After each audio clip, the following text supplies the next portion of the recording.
Which is best? Which should I buy? Two questions that I get asked a lot. Not really the best question. The question should be not which is best, but which is best for you. The Wacom Cintiq 27QHD Touch, or behind me, the Dell Canvas. If I didn't point out which was which, you'd probably think they were the same, but they're very different devices. First thing you should know is the Dell Canvas is not a repackaged Wacom Cintiq. I want to clear that up because that's still something I get asked despite the fact that I have pointed that out. I have videos on both of these devices, so if you haven't seen those already, go and check them out. I've done full reviews. I've had the Dell Canvas now for coming up to about a year, so I have a few videos on that, and I have videos on the Wacom Cintiq as well.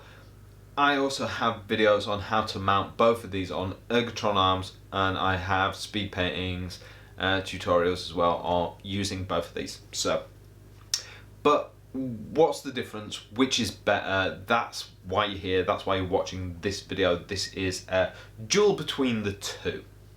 It's gonna come down to which one is right for you as an artist. Now, I've always felt that the Wacom Cintiq is aimed more directly at digital artists, whereas the Dell Canvas is aimed more at video producers and sound artists and more at general creatives.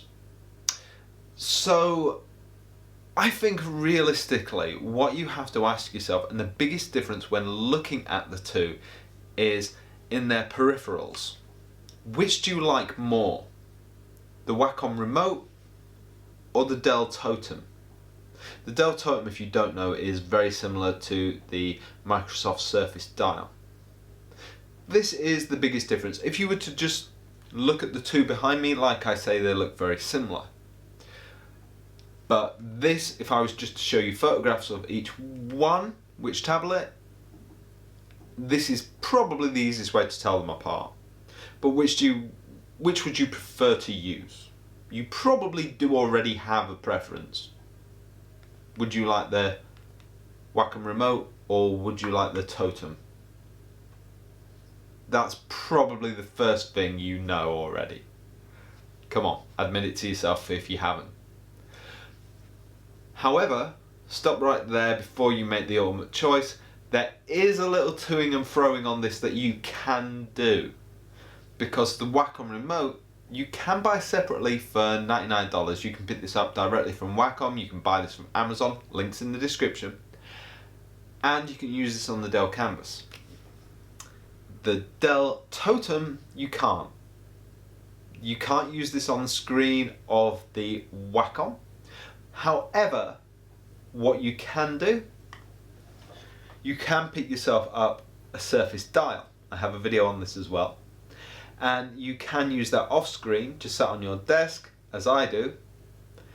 And yeah, that works as a great peripheral. Photoshop have just started using this, and that works absolutely great. I've been chatting with Photoshop, helping them out a little bit with feedback for that as well. So yeah, you can kind of interchange a little bit. You could even pick up a Surface Dial and use that as well with the Canvas. That won't work on screen, but it will work off screen, so you can kind of have two dials in a way. But yeah, there are also other peripherals that you can use. I'll show you a review shortly on this one. That's kind of a beefed up dial with buttons, so it's kind of a mix between the two. That's really cool. Like I say, I'll show you that in another review soon. There's lots of things you can do, but really it comes down to which peripheral you like. There also is another major thing you have to consider. Are you a Mac user or a PC user? If you're a PC user, you can use both.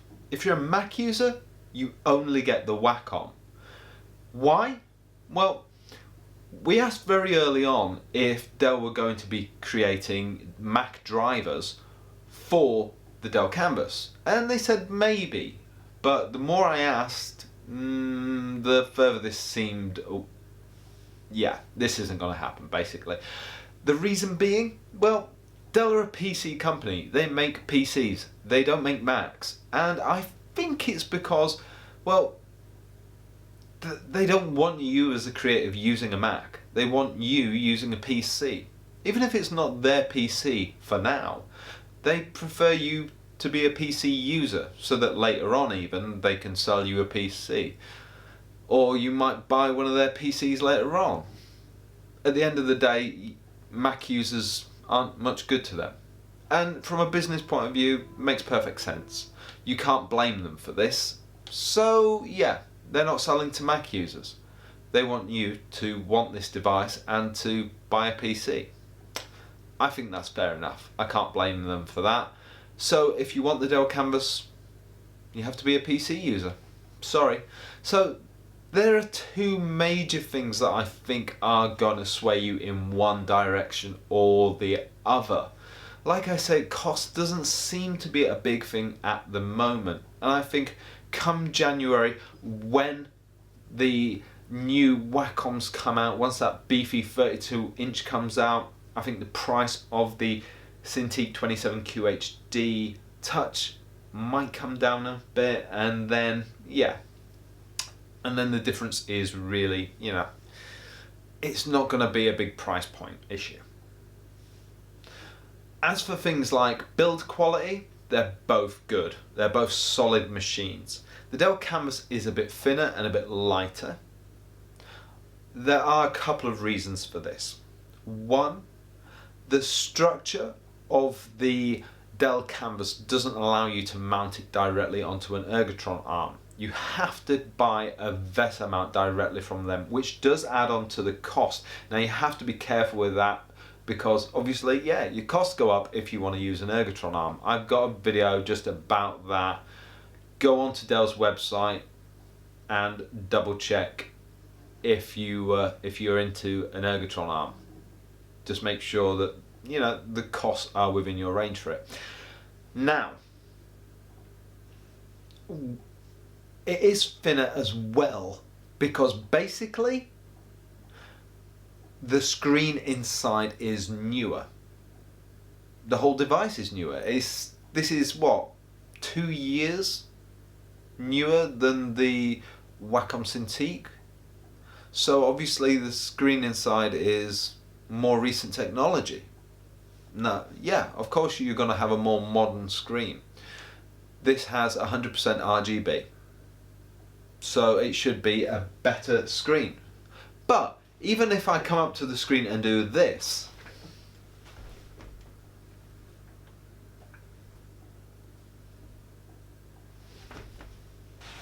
and I'm probably one of the very few people who can actually go nose to nose back and forth with the two screens, I can see very little difference. So, you know, if you're going to say which one is better and you want a definite answer, well, the Dell Canvas does have a better screen, but I'm going back and forth between the two, and I can barely spot a difference, especially one that's going to make me pick between them.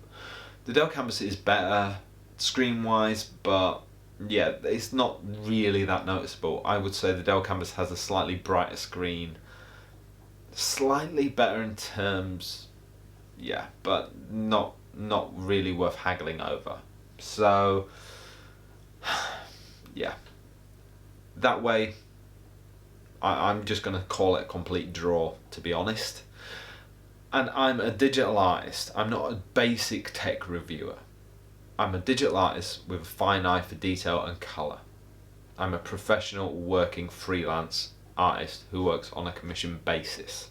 I'm not some random tech reviewer who just reviews weird tech. So yeah, you can take it from me that the screens are near perfect, close to as one another as you're gonna get. I don't know how else to call it. You know, it's not worth quibbling over. Now, the only other thing that I can really point out is the Styluses. They're based on the same Wacom EMR technology, so they're like for like. I will say that Dell have done an excellent job designing the feel of their stylus. It's one of the better ones out there. I have a quibble with most styluses on the market. I absolutely can't stand the Apple stylus, the pencil. I think it feels cheap and hollow. It's far too long. The balance on the back is awkward. I just never liked it. And yeah, I like the nib, but the overall balance is off and it feels hollow and cheap. And for something that costs that much, I just think they could have designed something better. And the fact that I have to charge it by the back, and it felt really horrible when you plugged it in. It felt like it was going to snap off, and they then kind of retrofitted it with a cable. It just felt lazy. The Microsoft pen, I hate the buttons on it. I hate the button. Surface 3 pen I felt was better than the Surface 4 and the Surface 2017 pen. I just, the button on it is the only thing I hate. I love the rest of the stylus. I think they got it right, but the button I can't stand. That said, I think Dell have done the best job. The only thing that it's missing is the eraser. This is one reason I said that it may not be aimed at digital artists. If you're a digital artist, you may miss your eraser. If you're a video guy who does a little bit of drawing, it's not really going to bother you. I change my drawing style a lot. Some days I flip my stylus around and use the eraser a lot. Some days I don't, I just use the keyboard shortcut. Overall, you probably won't miss it, and you'll probably just get used to hitting the shortcut. I don't think it's going to be something that stops you from buying this, but it's up to you at the end of the day. Just be aware that it's not there. As somebody who also uses a Wacom and who uses Wacom mobile devices, I like my eraser. So if you're going to argue about why didn't they put it on, I think it was a direct competition thing. I don't think they wanted to push Wacom with that one. So I like my eraser, but I don't think they felt it necessary. Also, this wasn't a device aimed directly at artists. Like I say, it's aimed at everyone else as well. So I think a lot of video guys, I think a lot of audio guys, I know from speaking to some of those guys, folks, women, everybody out there, I don't want to sound, but I know from speaking to some of those folks that the eraser sometimes gets in their way and it annoys them and they catch it accidentally. So yeah, just be aware that that eraser is missing. Otherwise, the Dell stylus feels very nice to hold on to and work with over a long period of time. That said, the Wacom stylus to me is still superior in the shape. That notch on the end, still love the overall shape of that. So for me, that's all the information that I feel you kind of need to make this decision over which is better for you. The Cintiq 27QHD Touch or the Dell Canvas. They're both cracking machines and I've worked with them now for a long time. I really do think it's a personal decision, and that's why I never kind of wanted to do the comparison video. Like I say, they're just so close, and I think it majorly comes down to whether you're a PC or a Mac user and which peripheral you want to use. A lot of it is gut feeling as well. Realistically, it's just so much up to you. Let me know your thoughts and comments below. Hopefully this video has managed to clear up a lot of things for you. Let's have a conversation below. I'll be reviewing more tablets, especially coming the new year, but maybe a couple before then. I'd love to talk to you about what you've got coming up, what tablet you want to buy, what you're already using. Let me know in the comments below. Don't forget to subscribe for more, and I'll see you really soon. Well, thanks for watching. Be sure to comment, like, and even subscribe to my channel, LAWRENCEcanDRAW. And And if you really did like what you saw here, you can see more of it on my website, LAWRENCEman.co.uk. I'll see you next time.